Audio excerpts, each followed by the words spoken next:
Chaque minute, 1 tonne de déchets réduits en poussière.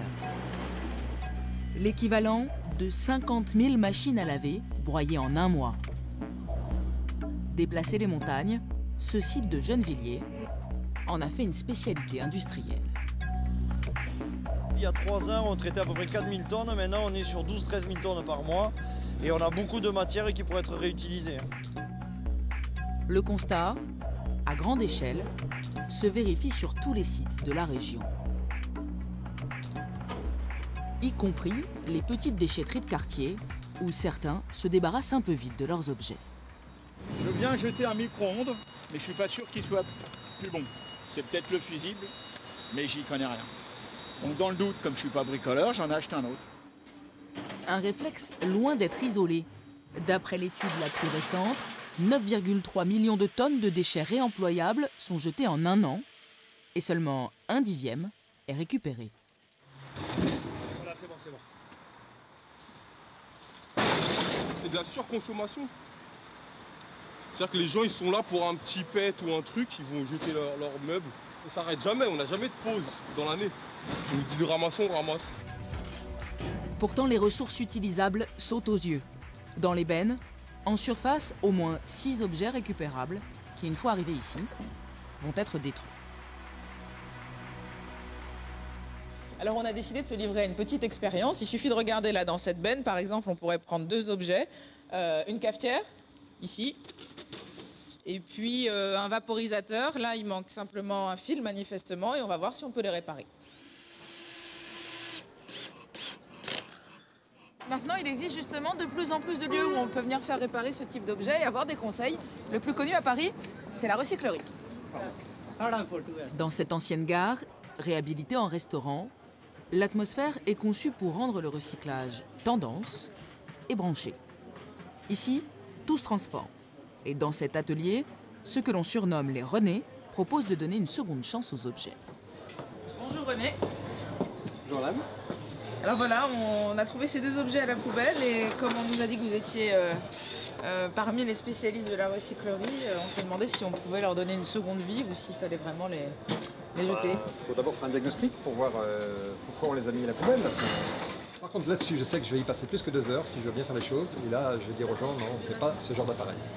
Car ce type de cafetière est justement conçu pour être difficile à démonter. Une méthode de dissuasion courante pour pousser les consommateurs à racheter du neuf. Qui sont oblongs finalement. Deuxième essai, avec le vaporisateur vapeur.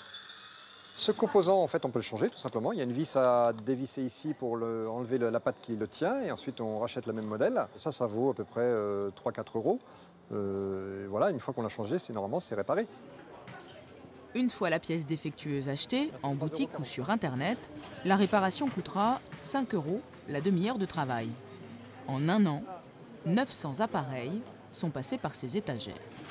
Et puis une fois que vous avez bien amorcé vers l'avant, après vous allez vers l'arrière. De quoi convaincre les plus novices de se lancer, car dans l'atelier, les outils sont à la disposition des adhérents. Avec des tarifs attractifs, des conseils, les regards commencent à évoluer. Depuis qu'on a connu ce lieu avec Hélène, on est complètement métamorphosé. C'est-à-dire que quand on se promène dans la rue, on voit une palette, direct on va aller la récupérer et on va aller la ramener ici à l'atelier. C'est vraiment sur le côté un peu échange, don et tout ce dont on a besoin donc dans cette économie qui est beaucoup plus collaborative notamment. Une semaine plus tard, nous retrouvons René et notre vapeau sauvé de la décharge a repris vie. Il fonctionne très bien. Une démonstration concrète qu'avec des lieux adaptés, la réparation peut devenir un réflexe. Dans ce bar associatif du 11e arrondissement à Paris, toutes les semaines, les habitants du quartier sont de plus en plus nombreux à demander des conseils.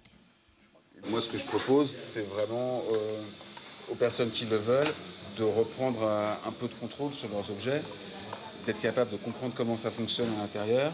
Alors, Wally, branche là. On va déjà mettre la panne en évidence, on va regarder ce qui se passe. C'est des moments sympas. Je déteste les imprimantes. J'ai vu. Je trouve que c'est important de développer plein de compétences aussi qui nous permettent, nous, de les entretenir peut-être mieux et de pouvoir de les réparer toutes seules plus tard. Il y a des petits rouleaux qui viennent appuyer sur le papier. Au fur et à mesure, ils se tassent un peu. Donc ils vont Accessible un à peu moins- tous, un peu moins ce type d'initiative citoyenne se multiplie pour faire évoluer les pratiques de consommation. Très bien le papier. Aujourd'hui, dans les foyers, on voudrait nous faire croire que tout ce qu'on achète, il n'y a aucun coût de maintenance et que ça vaut le coup. En réalité, c'est un mensonge. Si on n'entretient pas nos appareils, ils vont tomber en panne vite. On va devoir en acheter un vite. Nous, ce qu'on pense, c'est que, in fine, en consommant plus durable, on peut faire des économies en tant que consommateur. La Suède, en ce moment, réfléchit et est en train de mettre en place une incitation fiscale, c'est-à-dire qu'il y aura un taux de TVA plus faible pour les produits de la réparation. On peut essayer d'y travailler, par exemple, en France, ou de la même manière, payer moins d'impôts sur le revenu si on a dépensé 200 € dans l'année sur de la réparation. Chaque année, un Français jette l'équivalent d'un sac à dos de déchets électroniques, soit 25 kilos. Alors, comment ralentir cette obsolescence programmée? Plusieurs économistes participent à la création d'une plateforme collaborative pour lancer des alertes. On peut signaler un produit qui peut être moto, beauté, électroménager, jouets, etc. Et là, ça nous permettra à nous, comme association, de voir s'il y a un grand nombre de signalements pour certains produits pour éventuellement réfléchir à des actions en justice ou en tout cas à interpeller ces fabricants médiatiquement ou autres. Faire bouger les consciences, un travail de longue haleine. Et la tâche s'annonce gigantesque. Mais à petite échelle, les mentalités commencent à évoluer. Un Français sur deux est prêt à réparer ses objets, à condition d'avoir un atelier près de chez lui. Réparer au quotidien, certains ont même décidé d'en faire leur mode de vie. Corentin loue ce garage à Paris, dans le 12e arrondissement, où il stocke tout ce qui peut lui être utile. Il y avait un vieux tiroir que j'ai trouvé dans la rue. Derrière, vous avez le cadavre, une peau de canapé en cuir. Contact. Sa dernière trouvaille, une camionnette de 1949 à retaper pièce par pièce, sauf que l'espace lui manque un peu. La place, mais à Paris, c'est un vrai problème, qu'on soit clair. Ça coûte cher. Et effectivement, ici, on pourrait considérer qu'on est plutôt bien, mais en fait, bon, déjà, la lumière, c'est pas non plus extraordinaire. On est seul aussi, parce que c'est quand même... on est sous terre, donc c'est moins sympathique. La solution se trouve à seulement quelques kilomètres de là.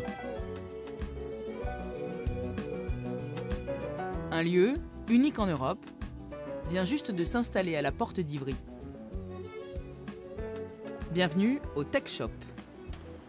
Un géant du bricolage propose ici d'utiliser des machines de qualité industrielle.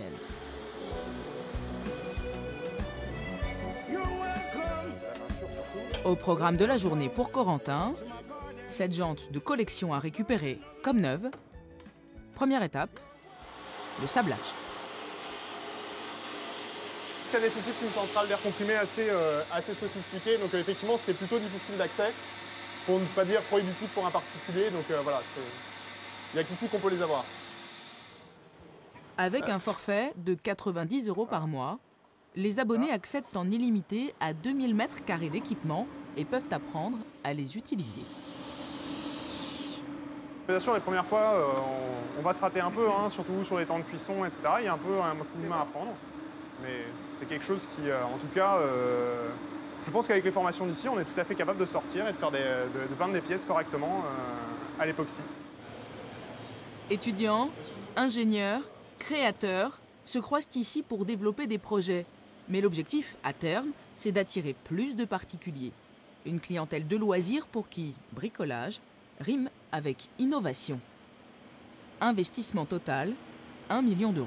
En effet, il y a eu un vrai investissement de départ qui a été mis sur ce projet. On y croit beaucoup. On a envie que ça se développe, qu'il y ait des tech shops partout. Et on pense vraiment qu'il y a des possibilités assez géniales pour tous les gens qui aiment créer, de venir réparer, mais aussi simplement customiser, personnaliser ou même fabriquer de toutes pièces leurs objets. Bah déjà, il y a plusieurs choses. Il y a le côté humain, social, on rencontre des gens, on devient amis, etc. Le fait de partager, le fait d'être challengé par d'autres personnes qui peuvent faire des synergies avec vos projets à vous, etc. Donc, un autre truc que j'aimerais bien faire, c'est un projet à plusieurs. En fait, ici, je pense qu'on est assez mûr et on a assez de recul pour être capable de le faire. Donc, ce serait bien qu'on se lance dans un truc un peu trouver des volontaires. Et tu peux commander, bah ouais, je vais te montrer. Faire ensemble est donc devenu un argument de vente qui attire un public de plus en plus large et pourrait relancer le secteur de la réparation. En France, cela représente 8 500 entreprises, soit 150 000 emplois et 45 milliards d'euros, dont plus de la moitié dans l'automobile. Un secteur qui lui aussi s'adapte aux nouvelles pratiques. Voilà. Vas-y, c'est bon. Dans ce garage d'Asnières, dans les Hauts-de-Seine, 2 ponts peuvent être loués par des particuliers avec tout le matériel nécessaire. C'est l'idéal parce que vous n'avez pas besoin d'amener l'outil, c'est nickel. Même des gants. Avec quelques bases de mécanique, cet automobiliste se lance dans une vidange et va essayer de changer 2 filtres. T'as du dégrippant? Le garagiste, lui, est juste à côté, tout en laissant son apprenti client trouver les bons gestes.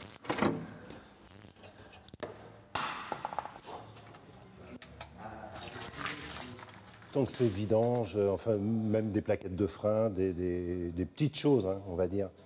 Déjà, je peux m'en sortir, on va dire, bien tout seul, et surtout question financièrement, quoi. La location coûte 20 € de l'heure, et la facture totale avec les pièces est donc divisée au moins par 2. Cette idée du self-garage a permis aux 2 artisans de lancer leur propre affaire après un licenciement économique. On a eu la possibilité de reprendre le local et de réouvrir ce garage. On a eu l'idée de dire, bah, tiens, nous, on va faire ce système-là comme on avait 3 ponts. Et c'est vrai qu'on est passé en quelques mois peut-être à une vingtaine de clients. Et c'est vrai qu'au fur et à mesure, là, on est peut-être 1500 clients, quoi. Quand l'économie devient plus collaborative, le consommateur peut reprendre la main sur son environnement. Bon sens, conviction écologique ou argument marketing, la réparation est un vivier d'emplois à exploiter. Mais encore faudra-t-il changer de modèle de consommation et augmenter la durée de vie des objets.